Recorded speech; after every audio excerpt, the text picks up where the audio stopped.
When is the actual show coming back?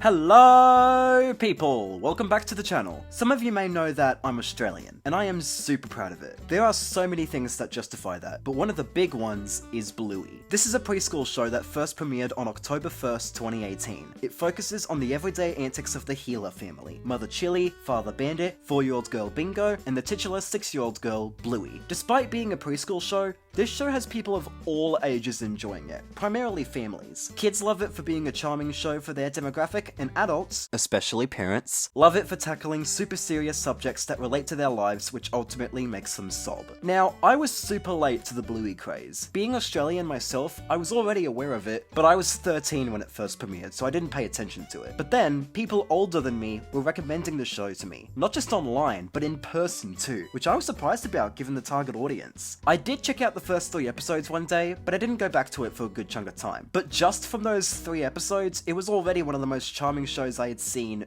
ever. But it wasn't until the last 3 episodes came out in April and people were going nuts about them that I finally decided to sit through the entire show, start to finish. So I did that, and it's my favourite TV show ever. Keep in mind, I started this binge after making my Ghost and Molly McGee video. Back then, Molly McGee was still my favourite show, but now Bluey wears the crown. After watching the whole show, I really wanted to make a video about it, but I wasn't sure what that video would be. There are so many that I could do, but I decided to do something standard and do a top 25 on my favourite episodes. I know it's not the most original idea, in fact I'm basically being Watch Mojo by doing this video, but I genuinely wanted to make a Bluey video for quite a bit, and since ranking all of the Bluey episodes would take a ridiculous amount of time, I'm just gonna do the episodes I love the most. I did a tier list, and 25 made it to the top, so that's what we're gonna focus on. Now, I won't be including any bonus bits or minisodes, as they're not really considered episodes. They're also a lot of fun, but this video is on the core episodes. And because this was a very difficult ranking with over 150 episodes and only 25 making the cut, do expect some unpopular opinions here and there. In fact, let me throw out 5 honorable mentions real quick. The Show, Baby Race, Promises, Cricket, and Ghost Basket. If this was a top 30 video, these episodes would be placed 30 to 26. That just shows how difficult this was. Also, I'm gonna do something different compared to my previous videos. After talking about each episode, I'm gonna have someone come in and give their thoughts on the episode I was talking about. I'm basically doing what Schaefer-Willis did in his Mario Kart 8 Deluxe ranking video, but instead of getting a bunch of Nintendo YouTubers, I'm getting YouTubers, fan artists, fanfic writers, and just people in general that love Bluey and are willing to talk about their favourite episodes, or whatever episode that was available for them to claim. Sorry guys. Most of the people here are small, but I do have some pretty big ones that I was pretty shocked to get on board. And lastly, I will be going into spoilers from now on, so this is your only warning. So with that said, let's get started.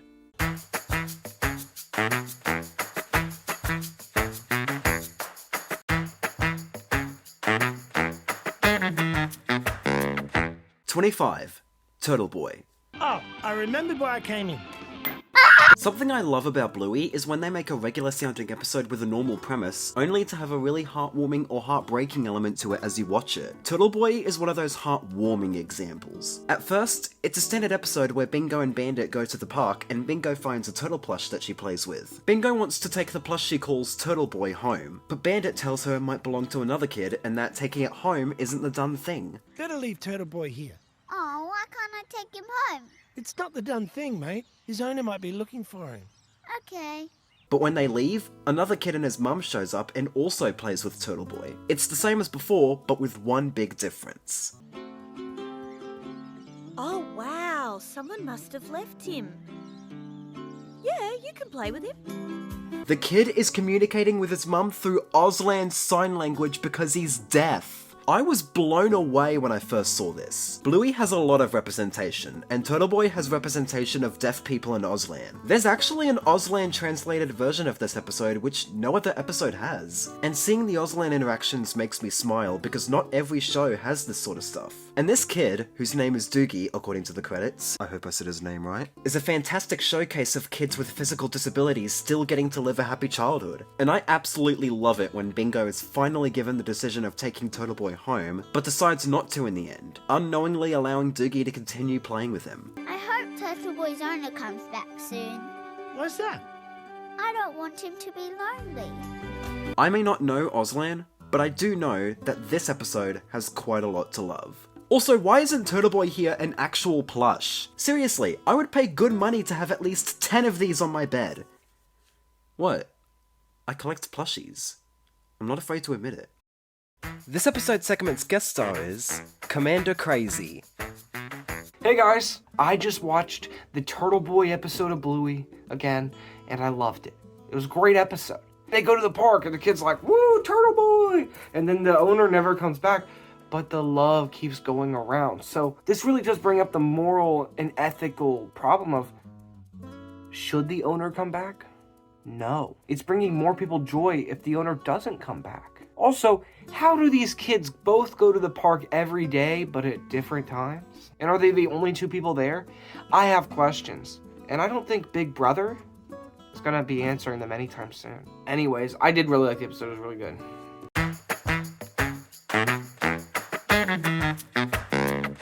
24. Unicourse.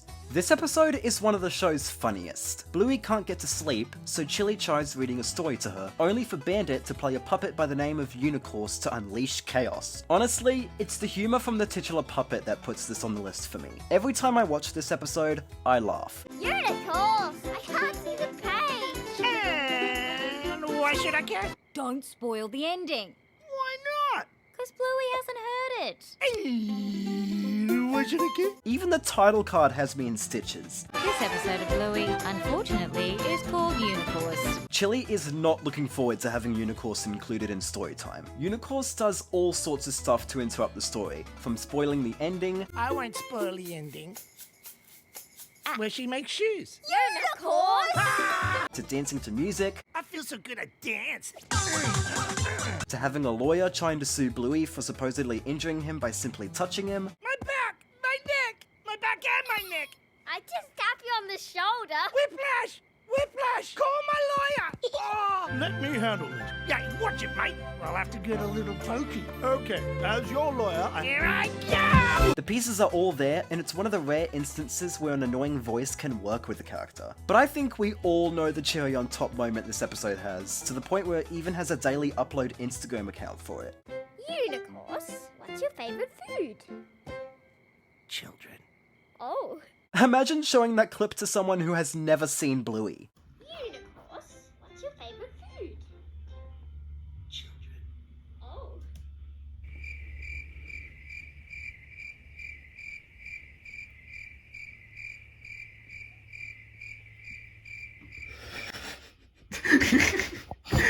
What? Honestly, I don't know why this episode makes me laugh. You probably didn't even expect this episode to be up here, but it is. Man, just talking about this episode is making me want some chicken bucket.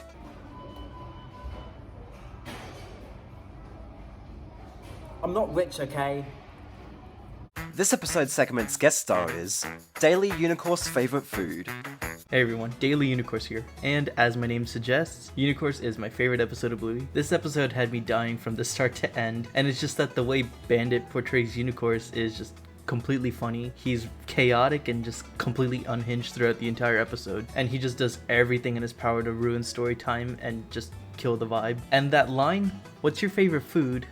Children, completely caught me off guard, as I'm sure it did with everybody else. Something that's really interesting about the episode though is that despite how funny it is, it teaches a good lesson, because we've all realistically had a unicorn in our lives, someone that's just obnoxious, annoying, and I guess a difficult personality. So the episode just teaches you how to handle those kinds of people, and it does in a really funny way that helps kids and adults understand what to do in that situation. It's just the perfect blend of funny and meaningful, so that's why it's my favorite.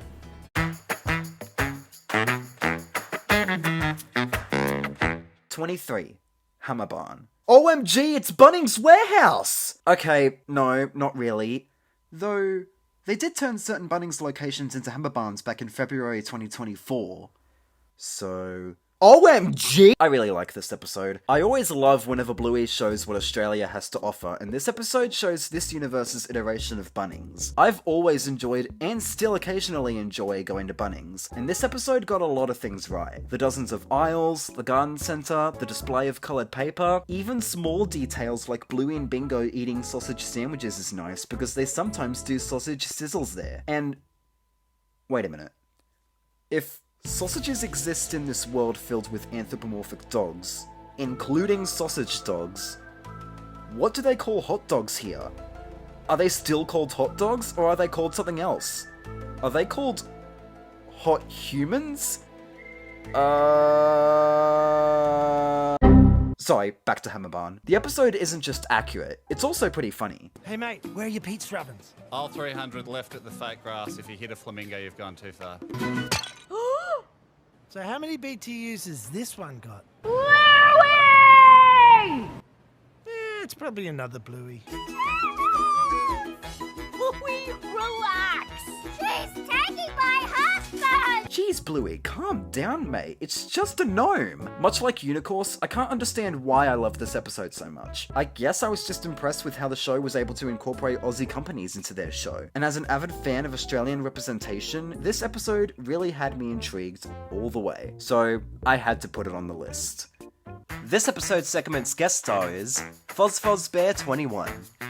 Hammerbarn is one of my favourite Bluey episodes because it's so hilarious. There's so many moments of comedy gold and funny one-liners in there. I love Bluey and Bingo's gnome husbands, Hackibo and Gerald. They're just iconic. Bluey screaming, "She's taking my husband!" when they get to the checkout is one of my favourite parts. And also Chili delivering one of my favourite Bluey quotes of all time. This is what happens when you're unhappy with what you've got. Someone's husband eventually gets it. I find myself saying that all the time. And also, I think what makes it even better is that it's such a realistic deception of going shopping with young kids. I mean, I'm not a parent, but I've observed kids and their parents in the supermarket. So yeah, it seems pretty true to life.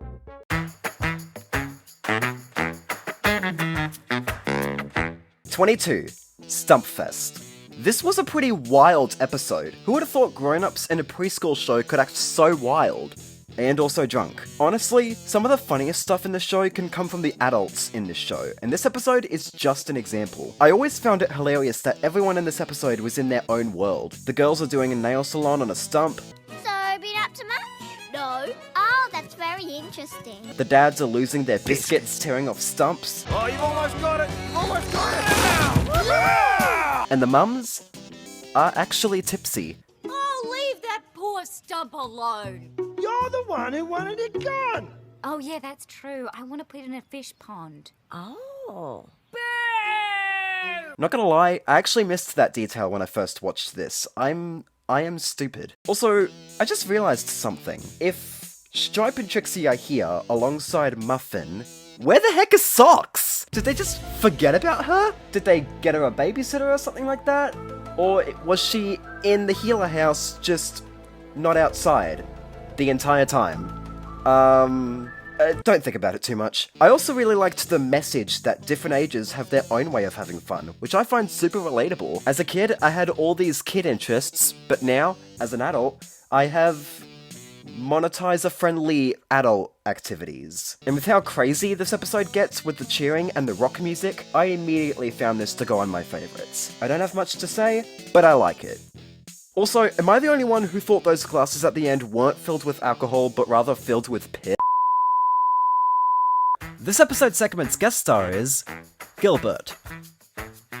Fun fact, one of my family members babysits, and they usually put on Paw Patrols for the little ones. When they switched to Bluey, it was sweet relief for them. And I can see why. I've been watching a few episodes of Paw Patrol myself. Oh man, I probably go nuts. Anyways, Stumpfest, I thought it was a really great episode because, you know, it's like, when you grow up, you're expected to, just act sophisticated and boring, but, you know, it's like what Stan Pine said, you know, just because you grow up doesn't mean you have to, grow up. You can still be an adult and have fun. We all have fun in our own ways. In Bandit's case, it's pulling up a stump.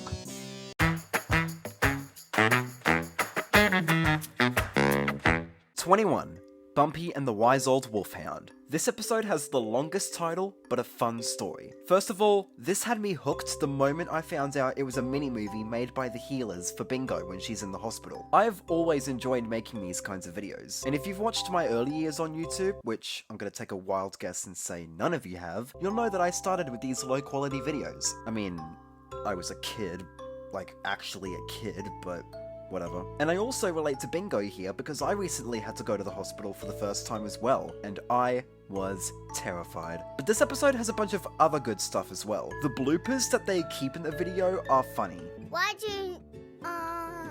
don't you try the wise old wolfhound, Barnacus? Why don't you try the wise old wolfhound, Bluey? Barnacus. I mean, Barnacus? And it's especially hysterical when Muffin breaks Chili's vase. Oh no, Muffin, that's my good vase. Thanks, Baker Lady.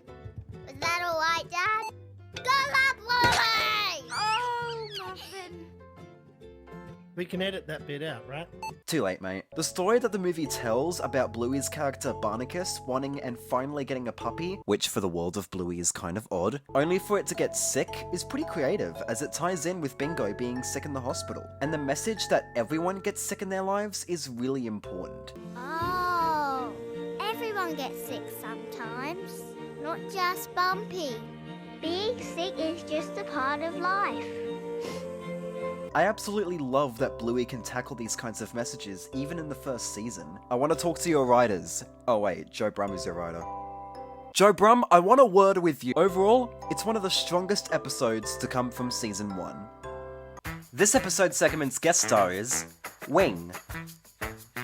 One of my favorite kinds of stories of Bluey are the ones where characters try their best to tackle a realistic, more or less serious problem, and this episode is surely one of them. Bingo misses her home with them, and even kind-hearted Chili isn't sure how to comfort her. Then family and friends come together to help them out. Bandit starts out a bit rough on the acting, Muffin doesn't quite get her lines right, and Stripe isn't the best video editor, but they all try their best anyways. What they made wasn't perfect, but it was certainly something beautiful in the eyes of Bingo and Chili. Getting sick is rough, and being 4 years old doesn't excuse you from getting manhandled by the world, but they know they have all those people who's always got their back.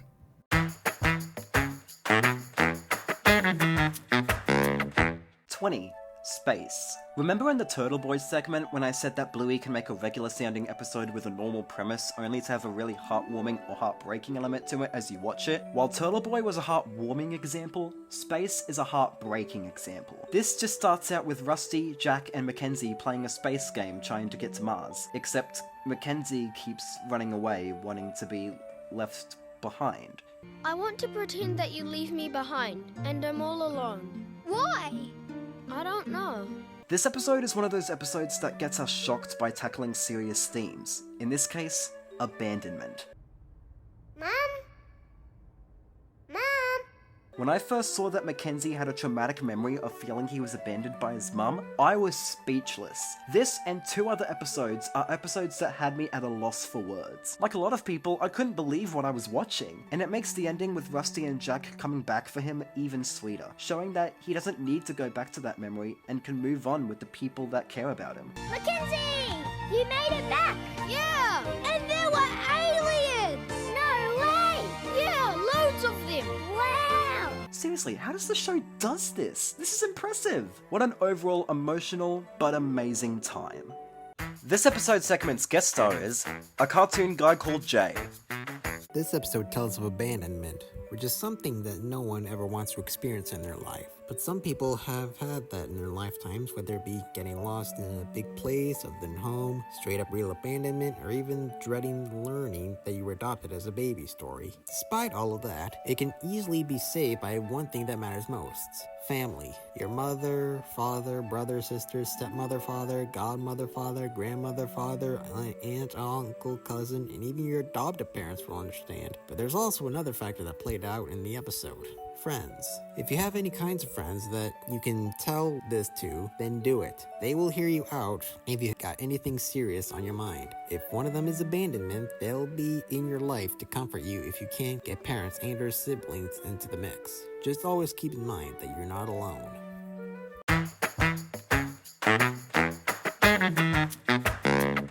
19. Double Babysitter. the episode that introduces us to Frisky and Uncle Rad. I love this episode because it shows us not just new characters, but new relationships. Bluey and Bingo get to reunite with their Uncle Rad, and I like the idea of Bluey having a godmother, in this case, Frisky. The games they play, 20 Questions and Torch Mouse, are pretty fun to watch, and the former has the pondering thought that sometimes true love isn't forever. Who's Bosco? No one. Next question. Bosco's her true love. Not anymore. But true love is forever. Well, Is true love not forever? it is. I mean, I thought it was. The fairy tale they tell the girls has a hilarious twist of the princess not wanting to go with the prince. Princess, I have rescued you. Now we shall marry. And the princess replied, no thanks.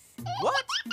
She didn't like the look of him. But for the girls' sake, went with him anyways. That is not the end. In Mum and Dad's stories, they get married in the end. Princess? Okay, fine. For the sake of the children, they get married. The end. Hooray! I'll take it. And I do really like the scene where Bluey is talking with both of them about the last babysitter put down going wrong with Nana. Mum can't hear very well, so she turns it up loud. She was watching something scary. That's why you don't like babysitter put-downs, isn't it? Yes. Look, you just had a bad one, kid. This one will be different.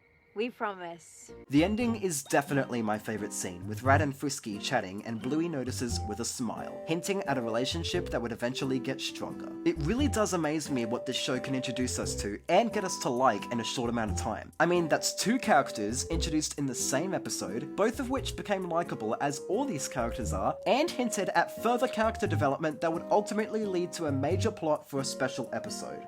Are you sure I put on the right show? Because this feels more like a story-driven show, like Owl House or Avatar. Sorry, didn't mean to change the subject. Let me just move on to the guest star. This episode segment's guest star is Radiant Rights. Hi there, I'm Radiant Rights, and Double Babysitter is honestly one of my favorite episodes in the whole show because of how Bluey and Bingo's straightforward, childlike view of things just crashes head-on into Rad and Frisky's relationship stuff, and it's just so hilarious. Like in the 20 questions scene, Bluey just point-blank asks, "So, why don't you have a wife?" Just not getting why that's a crazy thing to ask. And then later in that same scene, they start talking about how true love isn't forever and inadvertently upset Frisky, but I'm not even sure that they even realize that they've done this. And then later, during the storytelling part of the episode, the girls just assume that the babysitters are taking the story in a wacky direction when the princess is like, no thanks, I don't want to be saved. But you, the audience, realize that like, oh, actually, we're hashing out Frisky's relationship baggage in front of the girls who don't realize what's going on. And it's so funny and it's so clever, but it also informs the story and makes these characters stronger, and it just makes it really heartfelt. It's just, Bluey's such a good show, man. You should check it out. It's so good. It's such a great comfort show. Check it out. I love this show. It's great. I'm done now.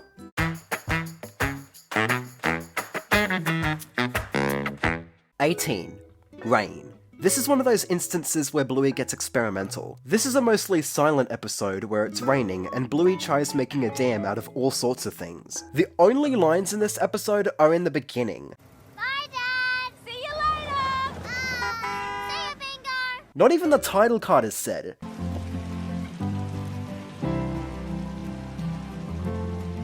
I didn't edit that. That was the episode. Seeing Bluey try and make the dam with zero sound is honestly super relaxing. She uses blocks, a playhouse, even the towels that Chili tries to use to get Bluey to wipe her feet is used. Speaking of which, Chili just can't seem to catch a break in this episode, as no matter what she does, she fails to have a clean floor and just gives up. What really makes this episode special is the music. Honestly, the music is one of the show's strongest elements, and this is one of Geoff Bush's best for the show. The music will be a recurring praise in this video, by the way. And I love that Chili eventually helps Bluey with the dam, which just shows how incredible of a mother she is. And when the rain stops and we see a double rainbow before it starts to rain again, and Bluey and Chili run back to the dam, I got a bit misty, honestly. I don't really have a bunch to say about this episode. It's just a lovely 7 minutes, and I'm glad it was made. This episode segment's guest star is INoahGuyStudios. Rain is an interesting Bluey episode. It's one of the first episodes to be almost completely silent aside from a few moments. It's a pretty basic episode where Bluey plays in the rain and starts to build a little dam in her yard. But there are some things about this episode that make it special. One, the animation is really good, especially when the water's flowing down the house and then onto the pavement. Second, I really love how in this season Chili starts to get a little bit more focus. Not that she wasn't there or was doing nothing, but I like how she starts to have little moments where it would just be her and Bluey for they spent some time together and have these memories, even showing Chili going out of her comfort zone to make Bluey happy. Rain not be one of the most memorable episodes, but it's a Bluey episode that still has a good message in it.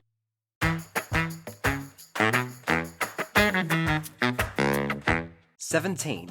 Movies. Honestly, I may have only put this episode on the list because of how much I love going to the movies, and I do not care what others say about this episode, I just love it. Like Rain, I don't have much to say about this episode, but I'm gonna try and fill the right amount of time. The episode is a case of how not every episode needs to have a strong theme or topic to tackle. It can be a simple slice of life time, and this one just has a simple message of facing fears. Let's get you out of here. Oh, Dad, look! The storm is over. Oh yeah, nice one. Can we stay? What? Really?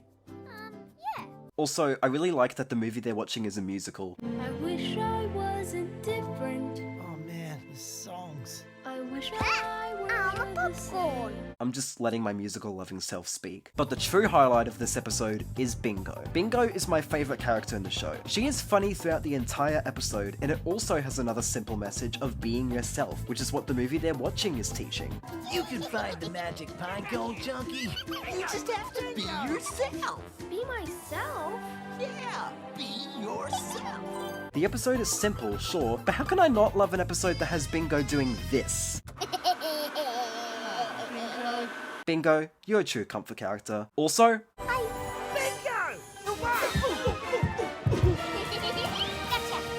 Oh, nice one, Bluey. average Australian cinema experience.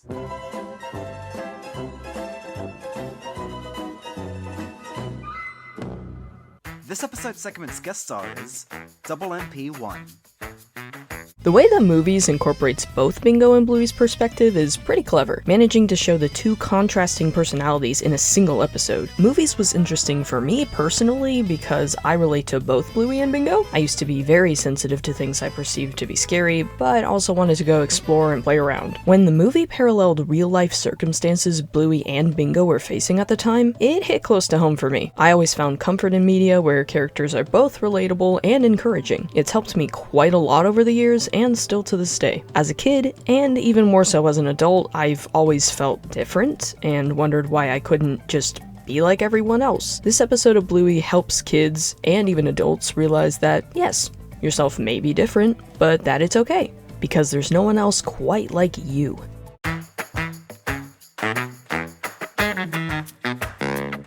(16) Fairy Tale. This episode has Bandit telling the girls a story from his childhood? Finally, we get to actually see the past in this show. Give me that lore! The story he tells is a pleasant tale, focusing on a younger Bandit on holiday with his family. As it turns out, Bandit was a bit of a dick to Stripe back then. Yes, I can swear. And Rad manages to jinx him, leaving him silent. Yep, just as simple as saying the same thing at the same time. Wait, what was it? Wait, what? Hang on. You had to say the same thing at the same time, not get touched for 10 seconds, and then yell out skint? You had to do all of that just to jinx someone? Oh right, it was the 80s. It's really cool seeing the 1980s in this show, and seeing Bandit trying to get through the holiday without getting to say a word makes for some funny moments. What about you? Come on, speak up. He wants crumbs. Okay. He loves crumbs. Don't you, Ban Dishwasher? Ha! Who ate all the mini cereals? He did. Right, you, get over here. Even if this curse goes on for much longer than it probably should have. But the ending is also pretty special and intriguing. Bandit helps Stripe out one morning, and he still doesn't say his name. Thanks, Ben. Dina. Haha. What? But someone else does. Bandit Healer.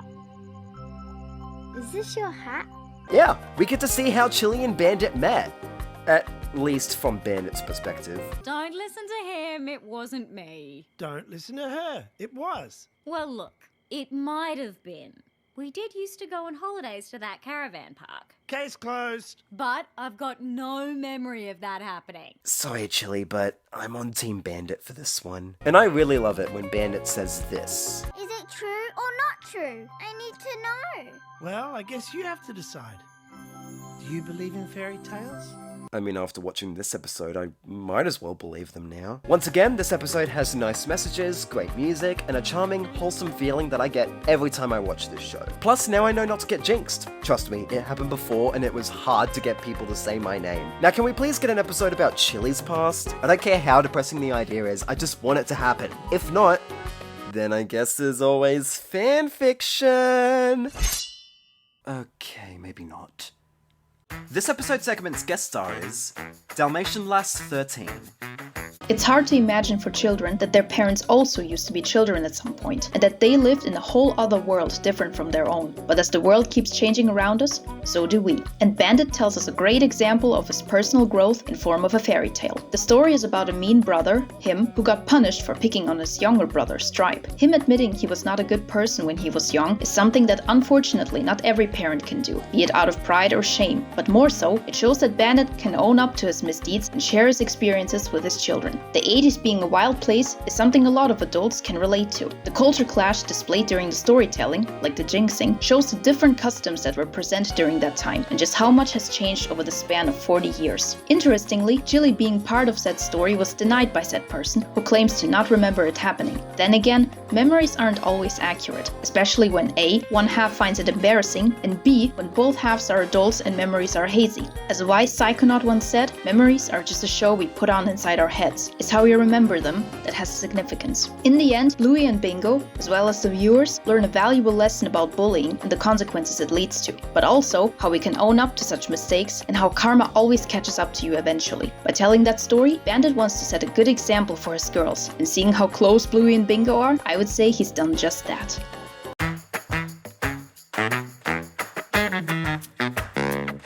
15. Barky Boats. This was a very personal episode for me. Just when Calypso revealed the kids would be playing with their buddies, I knew I was gonna love it. I remember doing the buddy program in primary school, so this definitely got my attention. And much like Double Babysitter, we get introduced to two fan favourite characters, Mia, who is Bluey's buddy, and Captain, who is Mackenzie's buddy. Not gonna lie, with this episode in particular, the show also got older kids right. Mia and Captain are about to transition into high school, which is a new phase of their life. They would rather hang out with each other than their buddies, to the point where they make excuses to their buddies just to see each other. I thought you might like this barky boat. Oh, thanks. That's a good one. I can find a better one. I'll help you. Okay. Won't be long, right Mackenzie. Hey! It may seem selfish, but at 12 years old, they are about to enter teenage life and they are nervous. They even talk about it in private for a brief moment. Are you nervous about starting high school? A little. Me too. At least we'll be there together.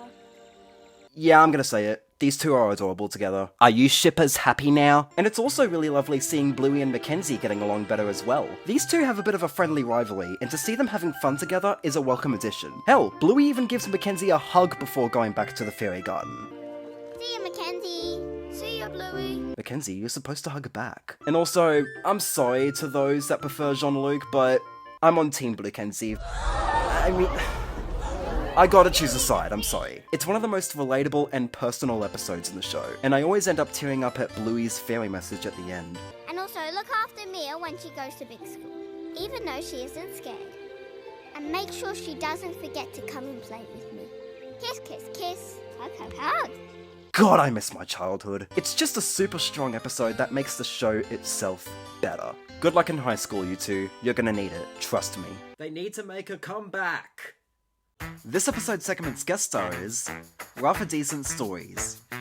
Being overshadowed by what Winston said at the beginning of the episode and the relationship between Captain and Mia, what makes this episode stand out compared to the rest is that it shows what happens when kids grow up, like starting in high school or having a buddy. This is demonstrated through the game of Barky Boats, which is a simple way to convey the message to the viewers. We also get introduced to two new characters, Captain and Mia, who really emphasize the message by showing them being worried about starting high school. This episode might not hit as hard as Sleeping Time or Onesies, but it's still a memorable episode.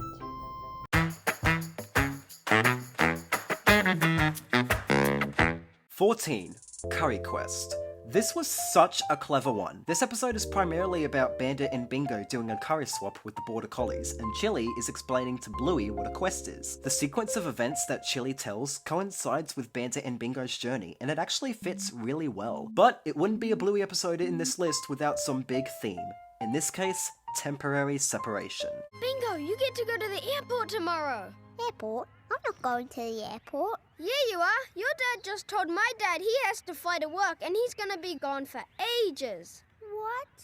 With Bingo finding out about Bandit flying away for work, I felt bad. This kind of thing is never easy. But the true highlight is when Bingo, with cheetah face paint done by Mackenzie's mum, has an idea to trick the magpie to keep it from attacking them. The music is beautiful, the visuals stunning, and Bandit saying to Bingo that she's his hero, it's just, dang, this is effective. And I just realized as I was writing the script that Bandit is simply finishing one quest and starting another. It matches with what Chili says at the end of the episode when Bluey asks why heroes go on quests when they don't want to. I'm sorry, mate. I don't want to go away, but I have to. But that's what makes them heroes. They go anyway. The show is a masterpiece. I dare you to try and change my mind. This episode's segment's guest star is Agatha Vile. Fun fact. In villages where there are tigers roaming in the woods, a lot of villagers wear masks on the back of their heads since tigers tend to attack from behind. So what Bingo did was not only ingenious, but has been a common practice in many areas. This will not work on crabs, though. Sorry. This will not work on crab experiments. But it will work on tigers and birds. Fun fact. This episode means a lot to me because I do remember when my own parents would have to travel, and I had to be brave and put on a big brave face because, you know, when your parents leave, even if they're coming back, you still miss them, and oh god, this was in the 90s, so I'm old and I need to call my father right now.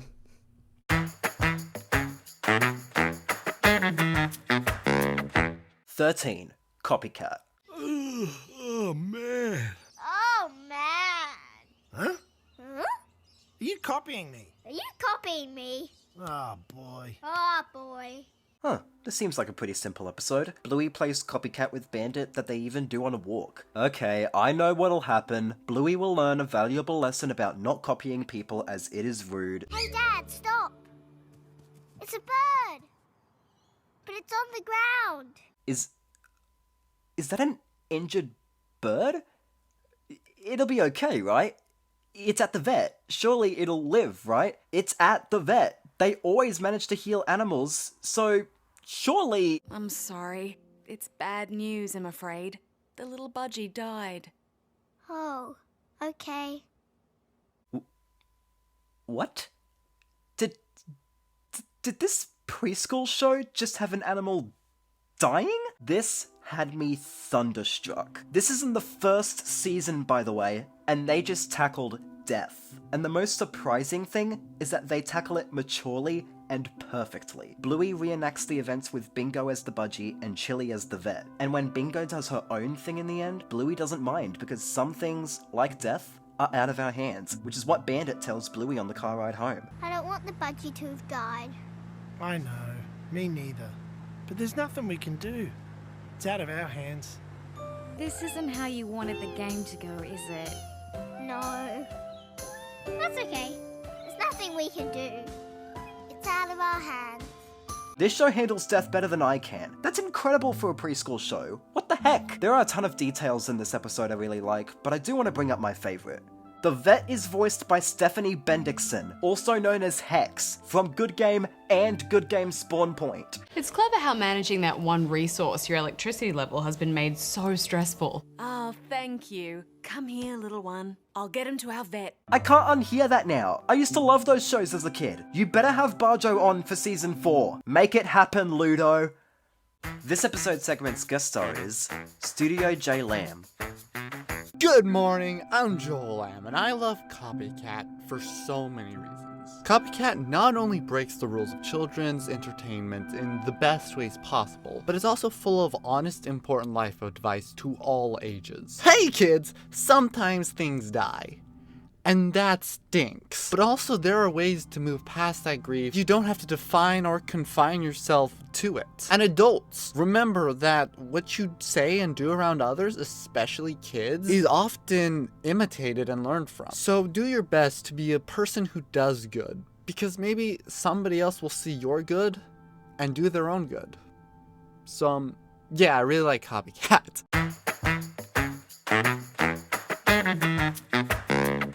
12. Granddad. This is one of those episodes that'll have parents relating to it the most. This seems like a standard episode, with Bluey and Bingo being with their granddad, Mort. However, Mort is supposed to be resting from heart surgery, or heartworm surgery in the case of dogs, which he isn't doing. The doctor says he needs to rest. Dad, what are you doing? Oh, Strays, quick, run, kids! You're meant to be resting! This episode has some pretty funny moments, including another instance of Chili's famous mum stare. That always cracks me up. The episode also has a really lovely message that sometimes, even when adults become parents with their own children, they still need their parents to get through it. I'm his daughter. He should take care of himself for me because I still need him.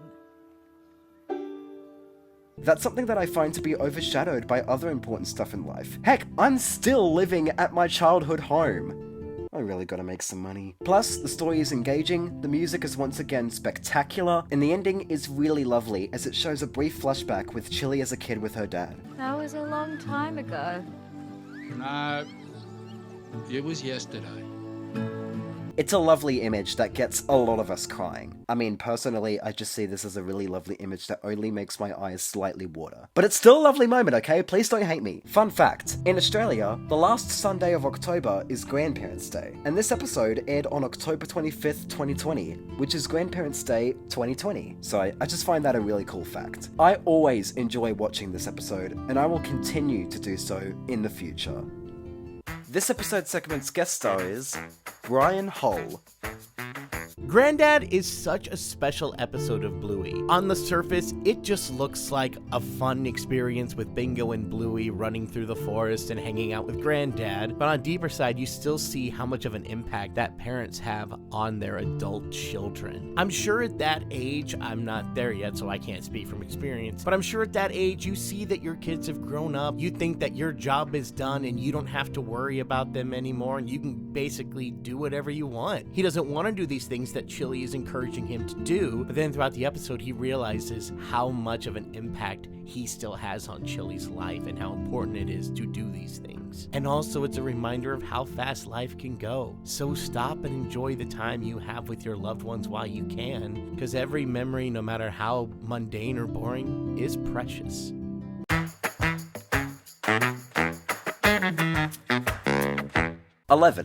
Facey Talk. I mentioned in the Rain segment that Bluey can get experimental. Facey Talk is an episode you may not call experimental, but when you find out how it was made, it actually can be. This was the first episode to use CGI as Muffin is running away from Stripe around the house because she's supposed to be in timeout for hogging. The episode is also really funny, and the screen lifestyle makes for some clever stuff. What about now?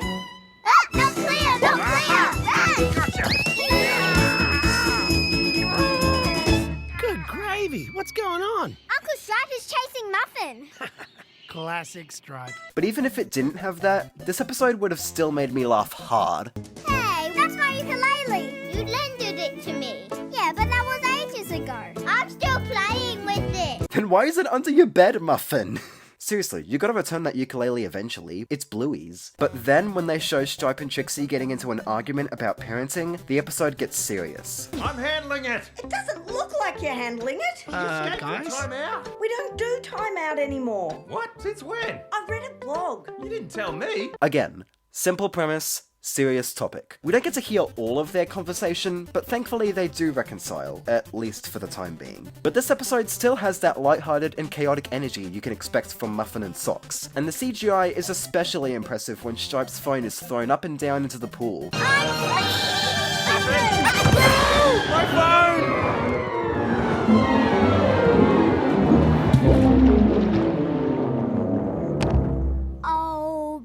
I mean, come on, that's pretty decent stuff. It's one of the show's most creative episodes, while also being an entertaining one. Though I do wish there was a video call app that actually did mix Snapchat with Zoom though. Seriously, this looks cool. I wish it was a thing for real life. Someone get on that, please. This episode segment's guest star is Soggy Waffle.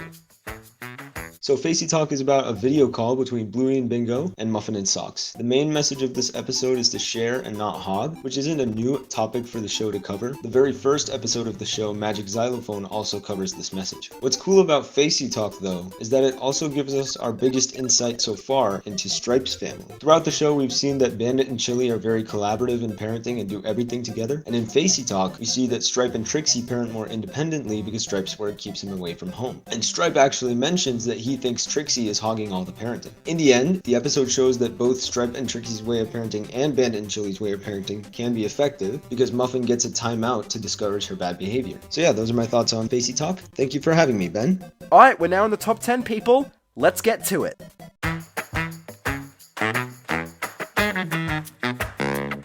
10. Slide. Sometimes, even a simple episode that doesn't have a massive theme can leave an impact. Here, Bingo and her best friend Leela are using a new water slide that Bandit bought, but bugs keep appearing and blocking their way. Why did we stop? There's a leaf bug in the way.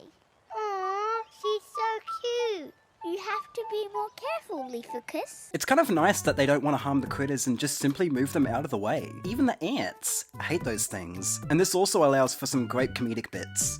Here I come! Bingo, look out! Yeah! Oof! Especially when Bandit receives the ultimate betrayal from her daughter and her best friend.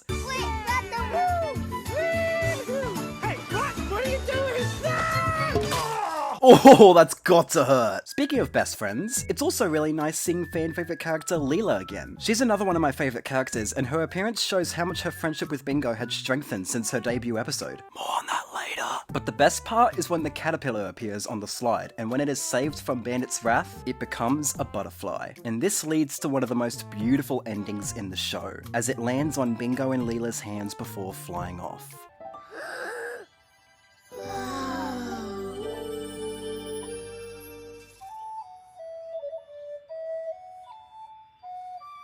Lucky. It's a scene that always brightens me up when I'm in a dark mood. I previously said that Leela's appearance showed a stronger friendship with Bingo, and the butterfly kinda cements that, which is beautiful. The music is also fantastic. Super peaceful, super lovely, super... Huge recommendation for the next official album. Seriously, why hasn't this score been on an album yet? It's a lovely episode that's really easy to come back to. This episode's segment's guest star is... Kiana.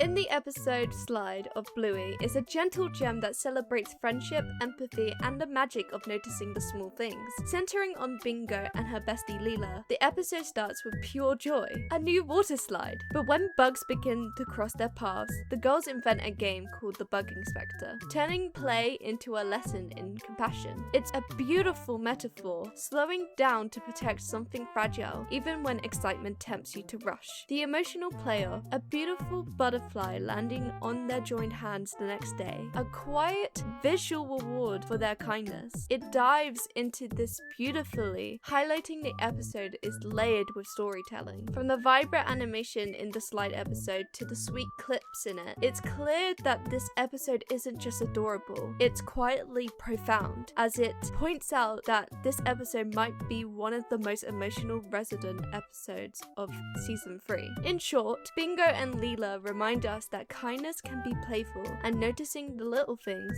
like a walking leaf, can make all the difference.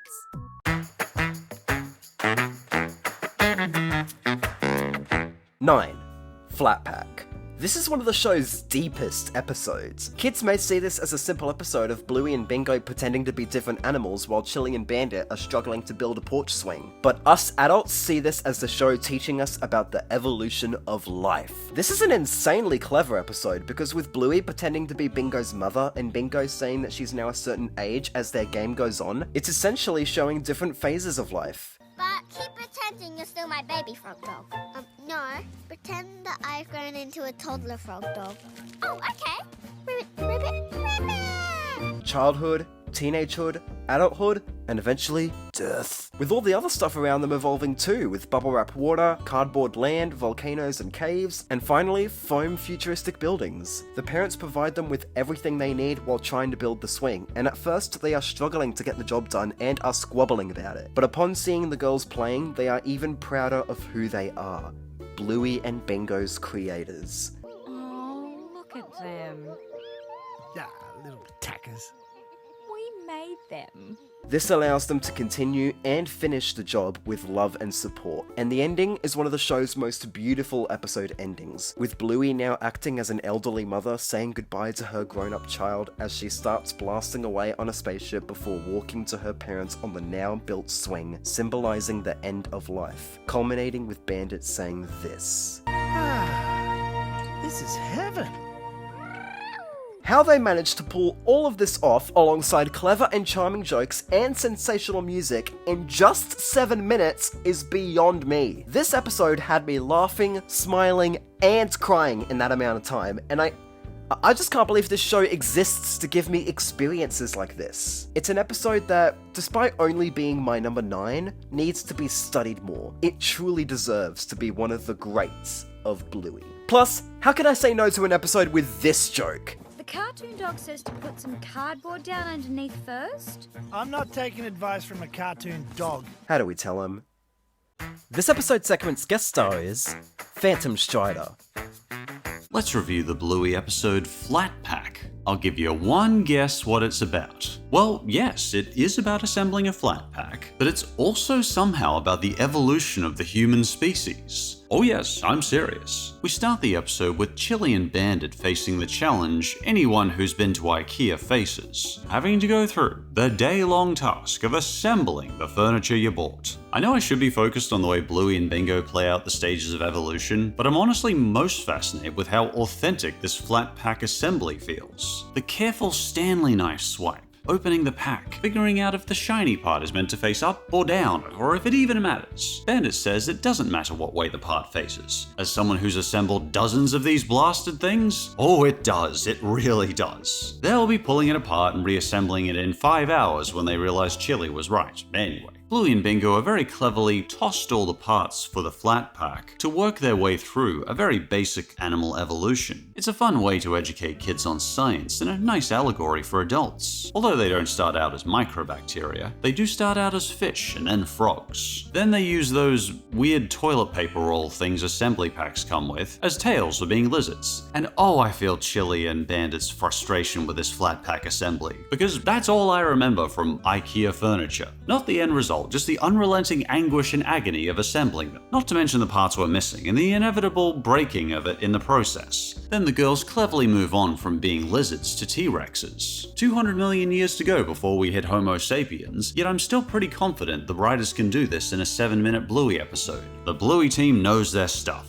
The kids move swiftly onto being birds, the living remains of theropod dinosaurs 180 million years ago. Then they become furry snow animals, then gorillas, and they finish with evolving into cave girl dog things, cleverly incorporating all the flat pack remains in the process. The girls even draw their evolutionary journey on the box as a reminder of what they went through. They even build the cradle of civilization, the Mesopotamia, ending with the fully developed human rocketing into space. Goodness, that's one mighty hard day's work you managed, girls. And in the end, they give a little nod to a religion. In a not so subtle way, they show the appeal of walking away from the independent hard work and sitting with the parents in their religion allegory. And while I'm not religious myself, it does really effectively remind me of being a kid again, and the appeal I found in that stuff back at the time. Overall, I found this such a feel-good episode of Bluey. Each time I watch it, I end up replaying parts of the episode to look over how they incorporate each stage of evolution. I think it's a must-watch in Season 2's stellar lineup of episodes.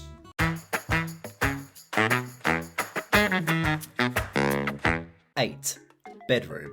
Season 3 started with banger episodes. Bluey and Bingo are some of the closest siblings I have seen in any show, and that shows in this episode. With a room in the house being cleared to make a spare room, Bluey decides to move into it. Can it be my bedroom?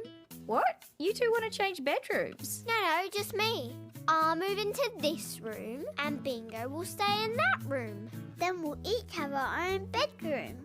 The transition into the new room starts off smoothly, but by the time bedtime arrives, issues arise. That rhymed amazingly, oh my god. Moving into a new bedroom can take plenty of getting used to. I've done it plenty of times. But when you've been sleeping in the same bedroom as your sibling at a young age, a sibling you've grown really close to, the change isn't so fun. Initially, we think Bluey doesn't have everything she needs, but as it continues and the sisters are passing drawings to each other, we start to realize that it wasn't the room that Bluey missed, it was her sister. You've got your bed, you've got your books and the rug, you've even got the ladder. What else do you need?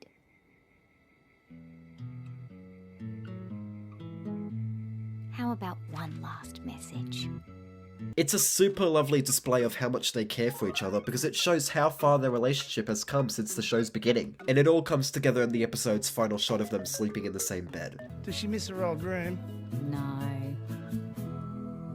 It's not the room. I still get teary-eyed at that moment, even after watching it multiple times. Season 3 was around the time the show really started to reach its peak with hit after hit, and this was one of the most incredible episodes to back it up. This episode's segment's guest star is K.H. Boyer. I like that this episode covers the bond between Bluey and Bingo, while also touching the subject of seeing one's kids grow up. It's honestly a breath of fresh air compared to other kids shows. Despite the subject matter, the episode still manages to get a laugh out of the viewer, such as when Bandit asks to not be called Big Fella by Bluey, only to be called it by Bingo moments later. I can't take credit for this, but there's a popular theory going around starting the episode. Bluey didn't really want to switch rooms, and was only doing it so that the room would have a purpose again to cheer Chili up, after she feels sad about the nursery no longer being needed. Overall, the episode is just very sweet, especially in the end where Bluey and Bingo sleep peacefully together, in another showcase in how close they are as sisters.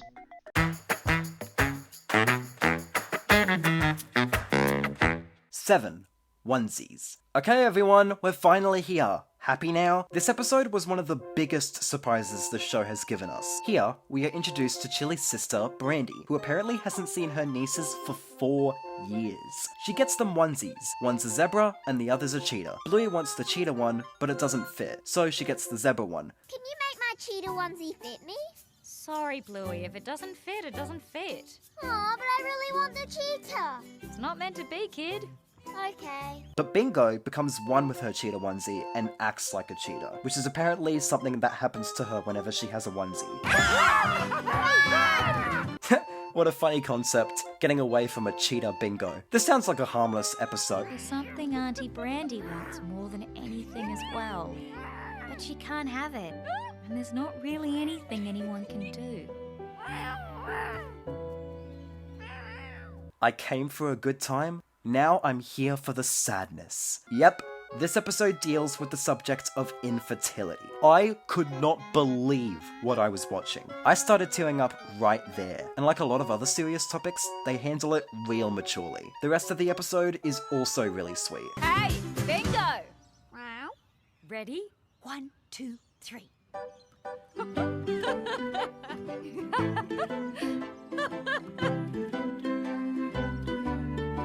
It's really nice that Brandy finally gets the chance to reconnect with her family after so long. It's super understandable why this character is so beloved in the Bluey community, and I'm super proud to have this episode in my top 10.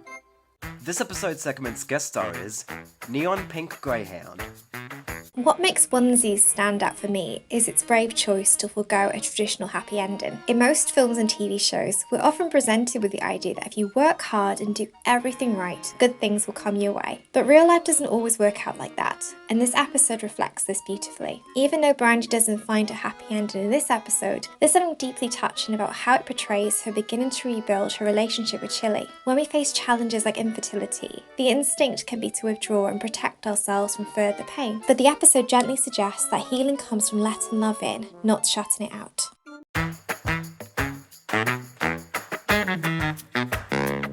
6. Surprise. This certainly was a surprise episode. We didn't know this episode was happening until it was close to airing, and it was certainly a worthy finale to the season. Bandit just wants to watch a wheelchair race, but both Bluey and Bingo want to play separate games. The way Bandit goes back and forth between playing their games and watching the race is pretty entertaining, with the titular surprise game being the standout. Uh-oh. Especially since it gave me this scene. Twinkle, twinkle, little star. how I wonder what you are. Bluey, that's what having kids is like. I'll be sure to prepare myself for when that happens. Thank you very much for warning me, Chili. It's a fun time, and an important episode for the Bluey lore.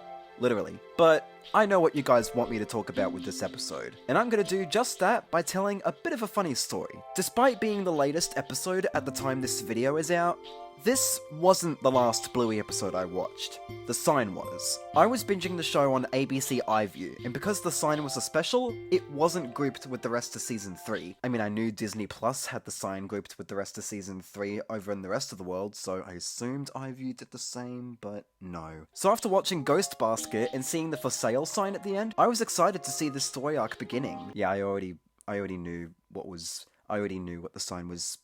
I already knew what part of the sign was about. So you can imagine how confused I got when the next episode I watched was Surprised and I didn't see anything referring to the sale sign anywhere. And I was especially confused when I got to the ending. The flash forward into the future. Bluey is all grown up, she has a kid of her own, which is pretty cute. Who's the dad? And then I hear this. Oh, the house is looking good. Thanks. Can you believe Dad almost sold it? Are you ever gonna let that go? Now, I knew there was an episode that came out after the sign because I saw snippets and fan art of Bluey as an adult on social media. But after finishing this episode, I realized, oh wait, this is the episode that came out after the sign. And I basically got myself spoiled on the sign's ending. Thanks, iView. Hi, live action editor Ben here. Since making this segment and in between working on others, JLamb revealed some major information regarding Bluey's kid over on the Bluey podcast, Gotta Be Done. As it turns out, Bluey's pup is actually a girl, and her design is a mix between Bluey, Mackenzie, and Jean-Luc. Now this design was intended by JLamb because he knew that we would go crazy with the theories and ship wars and decided to have some fun with it. Sly move, Joe. Sly move. Now that that's out of the way, back to the video. Embarrassing but funny story aside, this was a surprise, but it was still a lovely finish for the third season. This episode's segment's guest star is Sin.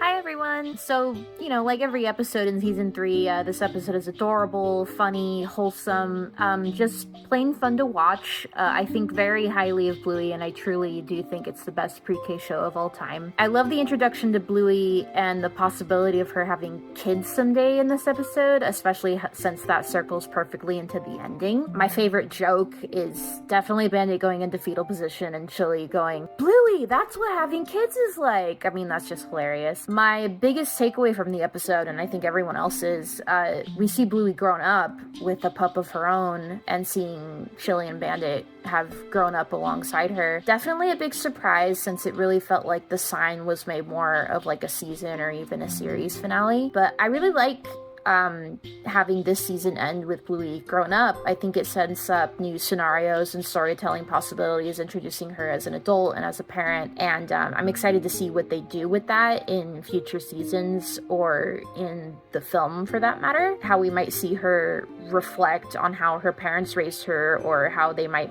parallel some of the parenting styles they showed in the kids over the last few seasons. So yeah, I'm really curious to see where this goes, and I am really curious to see who the father is. If it's someone that Bluey grew up with or if it's a new character entirely. But yes, very literal surprise episode, and after the emotional roller coaster that was the sign, I thought it was a fun little treat for everyone who loves the show.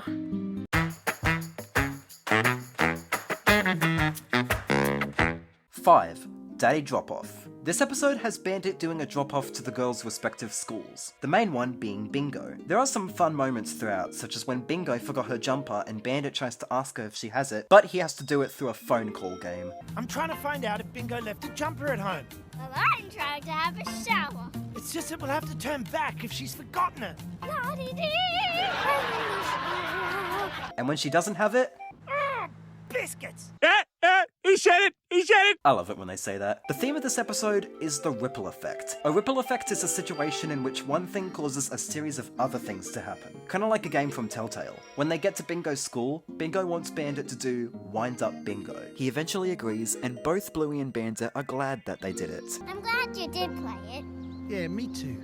Turns out, so is Leela. This episode is her introduction. My name is Zealand, this is my story.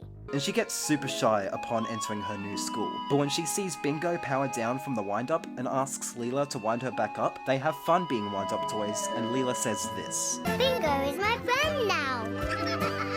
And I hope we're friends forever and ever and ever. And they did! They did become best friends forever and ever and ever. I always find it so cool when we see a jump into the future, and while this is brief, it still shows that one single decision can make a huge difference for multiple people, not just one. And with Leela reappearing in multiple episodes after this, it's safe to assume that people really loved this episode, myself included. This episode's segment's guest star is Silver Star.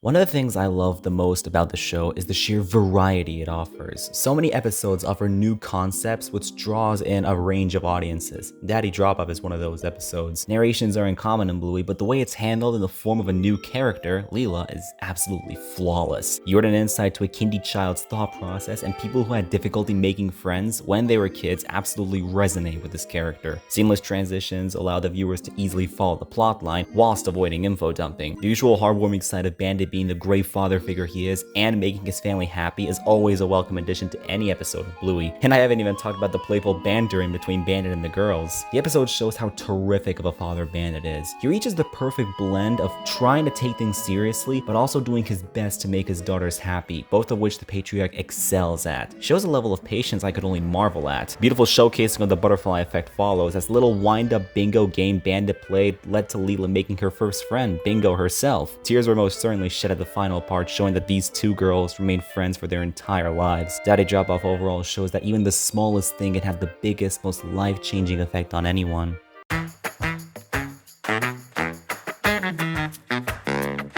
4. Army. When I started binging this show, Army was one of my most anticipated episodes to get to, and it was worth it. This episode, as the title suggests, is about two boys playing Army. One of them is a new student called Jack Russell. Get it? Jack Russell Terrier? It's in this episode that we learn that the other kid, Rusty, plays Army because his dad is in the army, so he doesn't get to be with him too much. How do you know so much about the army? Because my dad's in the army. Is he on patrol like us? Yeah, but not for long. Well, that's good. This makes the ending where his dad comes to pick him up really surprising, but also sweet, and it was the perfect way to end the episode off. But what really makes this episode special to me is Jack. If you watched my Molly McGee video, you'll remember me saying I'm autistic, which is a type of neurodivergence. Jack here is implied to have a different type of neurodivergence, attention deficit hyperactivity disorder, or ADHD for short. Jack Russell Terriers in real life are hyperactive, so in Bluey, a JRT with ADHD makes perfect sense. He forgets his stuff, he can't remember important details, he's bad at doing what he's told, he can't even sit still. Come on, Jack, can you sit still, mate? Yes, Dad. Did you remember your hat? My hat. Where's my hat? Ooh, look, a goat. Despite that, he's still a good kid and his ADHD makes him special. Believe it or not, since making my Molly McGee video, I am proud to say that I actually got diagnosed with ADHD as well. When I first wrote this script, I wasn't diagnosed, but now I am, and now I find myself relating to Jack way more than I did initially. So this was one of the most personal episodes for me, even before I got diagnosed, and I love watching it when I get the chance. It's super special. Fingers crossed for an episode about autism in the future. This episode's segment's guest star is Sunnyland Productions. Last year I did a big video talking about ADHD and autism representation, and it largely focused on children's media. And the example I had for Bluey was Army. I actually added another episode in the process of making the video. I also talked a little bit about mum school because I think that is potentially a good analogy for parenting kids with behavioral difficulties, specifically ADHD or autism. It could kind of be seen as either one. Like, you know, you have a child that is behaving differently from all the others, and that's okay. You just need to learn how to deal with that and help them. And in the case of Army, that episode focuses on a little Jack Russell Terrier boy named Jack who has ADHD. He has trouble sitting still. He has trouble doing what he's told. And it's his first day at the school that Bluey and Bingo and all the other kids go to, with Calypso as the teacher, and Calypso suggests that Jack go play with Rusty, who's another little boy who his father is actually in the army, so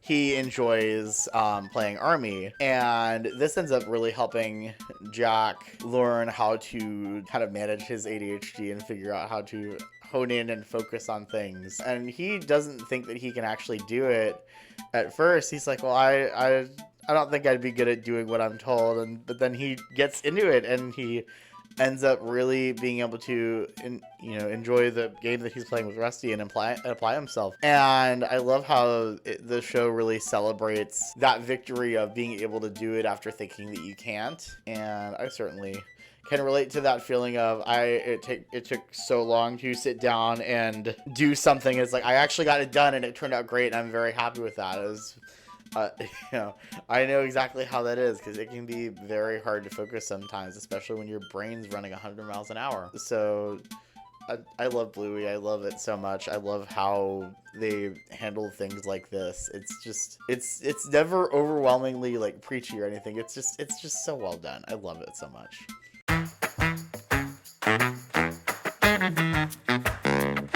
3. Camping. You ever went on holiday and you made a friend at that place that you didn't want to say goodbye to? That's what camping is about, and it is super lovely. In this episode, during a camping holiday, Bluey meets a French-Canadian Labrador called Jean-Luc. Bonjour. Hi. Tu veux jouer avec moi? Huh? Est-ce qu'on joue ensemble? I'm not really sure what you're talking about. But being part French, she can't understand him and he can't understand her. But they still get along super well, and they are able to find a different way of communicating so they can catch a wild pig, which in this case is Bandit. Is that my cat? They also plant a tree which one day grows a sprout. This friendship was super cute and believable, so when Jean-Luc and his family left without getting to say a proper goodbye to Bluey, and she found out the day their tree started to grow, I definitely felt for her. They must have left early this morning. You mean they're gone? I'm afraid so, sweetheart.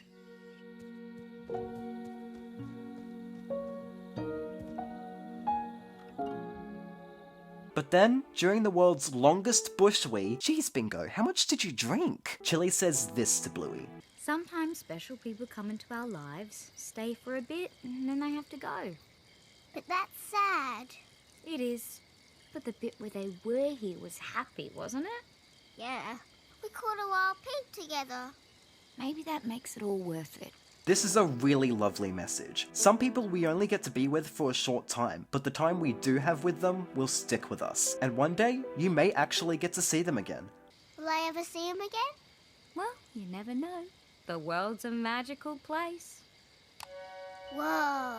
Which was exactly the case with Bluey and Jean-Luc, as the episode ends with a flash forward with the tree they planted fully grown and an older Bluey reuniting with an older Jean-Luc, who actually learnt English. Hello, Bluey. This was such an incredible episode with lovely interactions, beautiful music, and the right amount of emotional weight to make me sad, but also happy. And maybe we'll see more of Jean-Luc in the future. It's not likely, but who knows. This episode's segment's guest star is Real Wild Gamer. This whole episode really touches on the childhood innocence of how, despite a language barrier, children are able to bond over the imagination of play. Bluey and Jean-Luc are able to communicate with each other in their game despite not understanding a word the other is saying. From using sticks to communicate the need to build a shelter, to finding a seed and planting it to grow food, and using rock painting to discuss their plans to hunt the wild pig, aka Bandit. This episode is easy to connect because at some point we all experience having to say goodbye to someone whom we are unsure we will see again. Thankfully, that uncertainty is resolved at the end.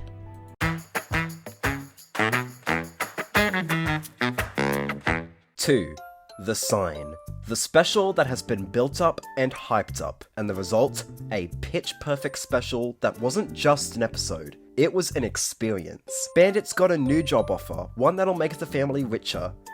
That sounded really bad, oh my gosh. Hang on, let me try and reword that, hang on, okay. Bandit's got a new job offer, one that'll make the family more money.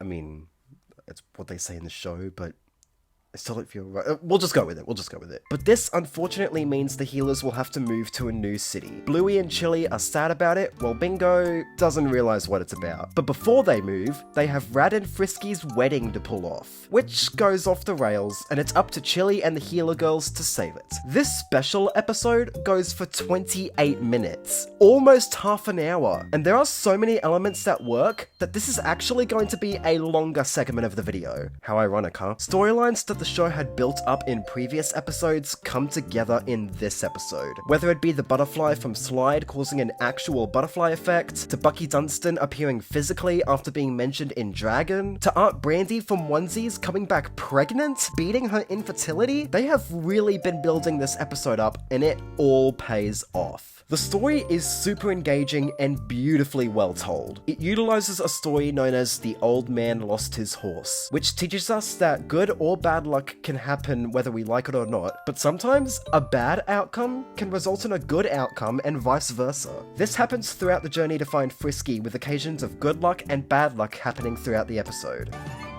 Polly! I gave her a speeding ticket about 10 minutes ago. What? Where? Smith Street, near the juice shop. Oh, no, Muffin, that's not a cup. Ah! Not Frisky. Look! Ah! Frisky Blue Car! Get it, Bobo! Yeah! And it helps tie into the message that Calypso tells Bluey that things will work out the way they're supposed to. Everything will work out the way it's supposed to, Bluey. And with the small and big events that happen in the episode, it's super smart and at times kind of heartwarming. And the idea of the healers moving to a new place for a special episode is intriguing to say the least. And it's pretty sad seeing how this incoming change is affecting the healers. From Bandit wondering if he's making the right choice, to Bingo realizing that selling the house meant leaving the house. Everyone has a different view of how they see this massive change. So, you don't want to move either? Of course I don't want to leave Bluey. You took your first steps in that house. And the wedding between Rad and Frisky shows that Bluey greatly evolves its characters and their relationships. We first saw these two meet in Double Babysitter, saw them again as a couple in Christmas Swim, and here they are getting married in The Sign. You just don't see this kind of stuff in a show in the pre-K range. And even when a preschool show does change its status quo like Peppa Pig did recently, it usually takes way too long. But Bluey has done it several times since premiering in 2018, and every single time has been done incredibly well. But I know what you guys want to hear my thoughts on. The ending. In all honesty, I love it. With Bandit getting the call about the sheepdogs not wanting to buy the house anymore after finding the house with the pool, he reflects on what to do and ultimately decides not to move and have him and his family stay in Brisbane. Everything, and I mean everything, about this ending I love. This is where the emotional weight of the episode really gets cranked up. From the healer saying goodbye to their neighbours, to this one shot of Chili in the kitchen looking down at the spot Bluey took her first steps, to Bandit ripping the sign out of the ground and throwing it onto the road before his family tackles him to the ground in a loving embrace. They really wanted to tell us that this is where we're meant to cry. And all of this is set to a song that ultimately became my all-time favourite song, Lazarus Drug, written and sung by Meg Washington, who also provides the voice of Calypso. Plus I love how they eat fish and chips when they kind of settle back in. I love that detail. It's a common takeout food in Australia. See? Common takeout food. I did hear people were mixed on this ending, with some people saying that they should have moved, and having them stay defeats what Bluey usually teaches its audience, especially in a special episode. On the one hand, I can see why some people would think that, but on the other hand, the episode was doing its own take on that old farmer story, and with all those inconveniences during the journey to get Frisky back that ultimately led to the sheepdogs finding the house with the pool, having them stay in Brisbane works. Having the show switch its setting is admittedly an interesting idea. They could have moved to Sydney. But this was the best possible outcome for the Healer family. And who knows, maybe they'll bring back this moving away story with another character, one that does end with them leaving. Plus, having the Healers stay has me excited for how the show and movie will address this sudden change of plans and how other characters will react. Also, I'm not sure if the show would even be the same if it was in a different location, so I'm glad they didn't leave. Overall, this special is perfect. The visuals, voice acting, story, pacing, music, animation, humor, emotional weight, just everything. And that might sound like an exaggeration, but that's the truth.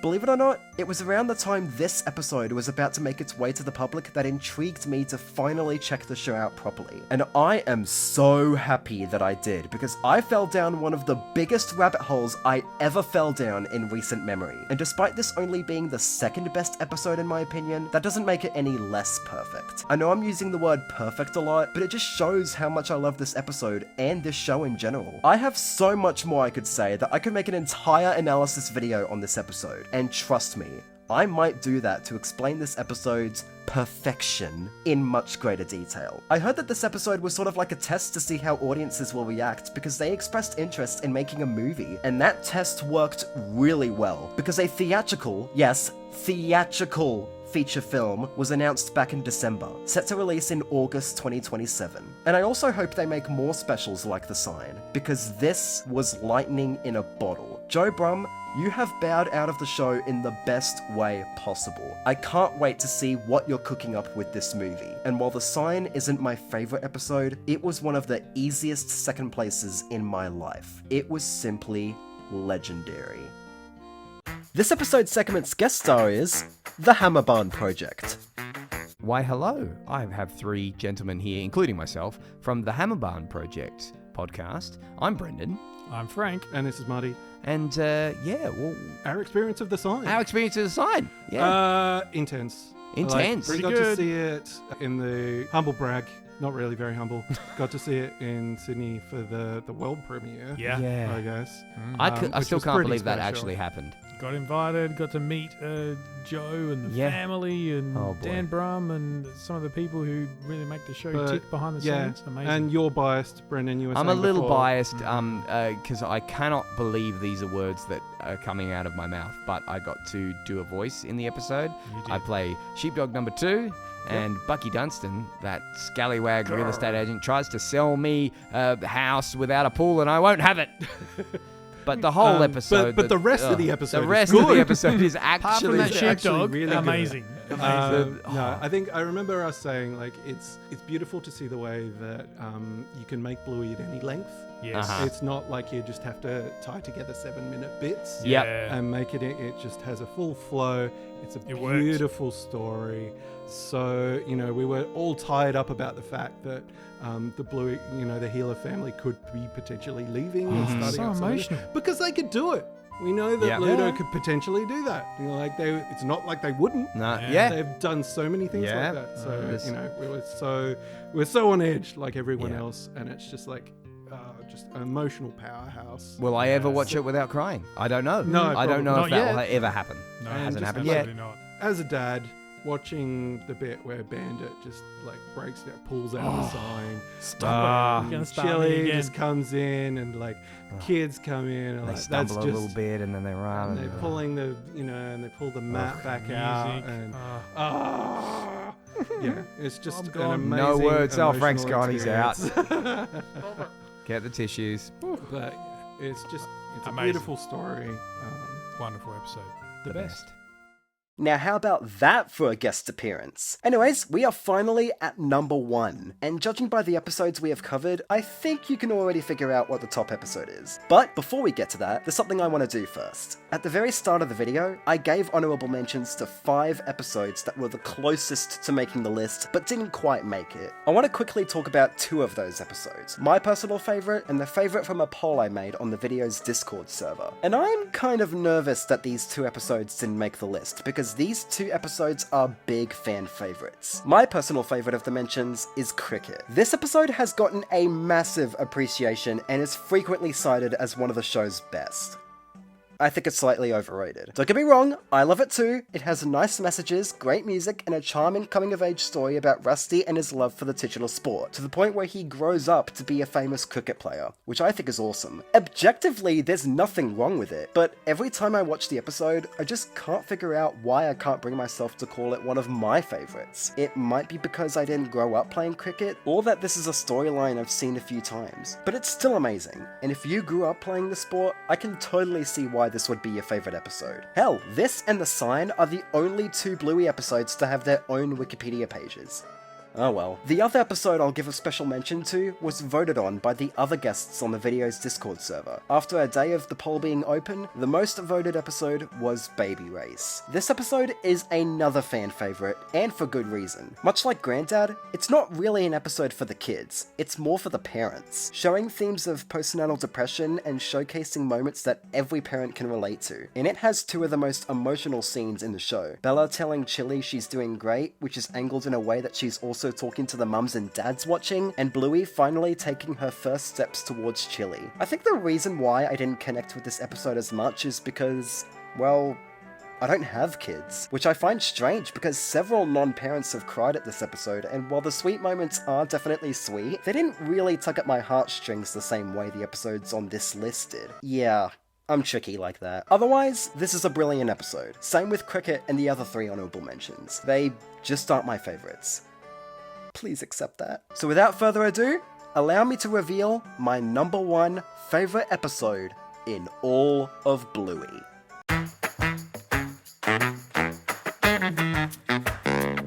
1. Sleepy Time. Where do I even begin with this episode? This was unlike any other episode this show had, and watching this the first time was one of the most mesmerizing memories I've had all year. This is another experimental episode, as there's barely any dialogue, the main setting of the episode is a dream Bingo is having, and the story it tells is absolutely a masterpiece story. Bingo wants to do a big girl sleep and wake up in her bed. You do your best, honey. But remember, I'm always here if you need me. Okay. Sweet dreams. And the dream she's having is in space, after Chili reads her a book about space. And making it a sleepwalk story as well allows the visuals, editing, and humour to be more creative. I mean, Band gets hit in the groin, I mean, come on! But the ending is by far the best scene in the entire show. Yes, I said show, not episode. Bingo is crying after saying goodbye to Floppy, which Chili, who's on Bluey's bed, notices. And then Bingo flies on a comet and is in the presence and comfort of the sun, which in reality is Chili hugging her daughter. Bingo then sees the Earth she hatched from and says this. I have to go. I'm a big girl now. Remember, I'll always be here for you, even if you can't see me. Because I love you. It's something that never fails to make me at least shed a tear. But what makes this scene, and the entire episode in general, phenomenal is the music. It uses a score called Jupiter, the bringer of joy from the planets by Gustav Holst, and it is used perfectly, especially in the ending. You haven't lived until you've heard this piece of music with headphones for the first time. In the episode ending with Bingo sleeping through the rest of the night with the sun rising and the masterpiece music still going as the different themed credits roll, it's just something I'm thankful to have watched. Just like The Sign, I can say a lot more in an analysis video on this episode that I may or may not make. Sleepy Time is a perfect experience, one that I will never forget as long as I live. This episode's segment's guest star is Saberspark. I love Sleepy Time for the imagery of the planets. I like the sun representing Chili. I think it's very sweet seeing how warm Bingo feels next to her mom.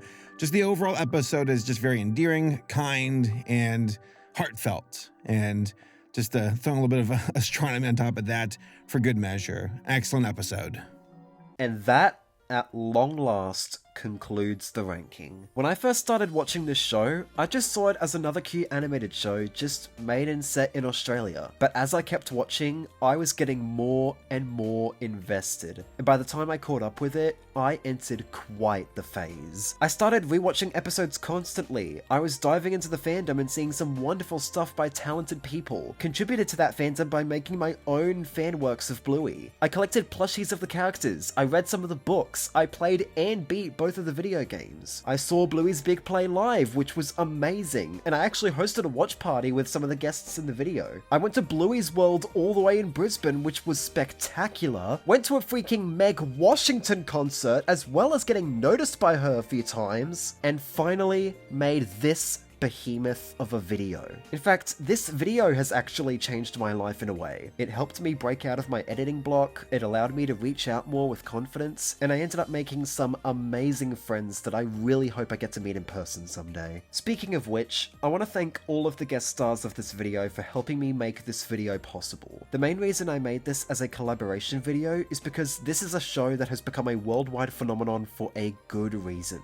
And it's a show that I don't think has given me a more positive experience in a very long time. So having 25 plus people in this video is a way of showing how much this show means to not just me, but to so many people all over the world. This video is kind of like a love letter to the show. So to every single guest star I got in this video, whether you stuck with me from the start or were a late addition, thank you. I couldn't have achieved this feat without all of you. I highly recommend you guys check out the stuff that these guys do. They're really talented people that I'm happy to have connected with. Not to get too sappy, but you guys are some of the best internet friends I can ask for. So from the bottom of my heart, thank you. And of course, thank you guys so much for watching this video. This passion project has been almost 2 years in the making, as I've had several drafts of different segments, official Bluey updates that forced me to go back to some segments and point said updates out, and have several guests leaving, new guests coming in, and even some of those new ones leaving. But despite these pushbacks, I persisted. I waited as long as I needed for every guest to give me their recordings, and I did it. I completed the video. I'm actually writing a video documenting the making of this video, which, if you guys want to see, I'll do it. If you enjoyed this video, give it a like. And if you want to see more of my videos, then subscribe to the channel. And if you want to be notified every time I upload, then click on the bell. And comment below what your favorite episode is, because I am genuinely curious to know. And now, with this video finally done, I can rest. I can rest easy knowing I did my part in showing how much Bluey has impacted not just me, but the entire world. Thank you all for watching, and until next time, have a good day, people.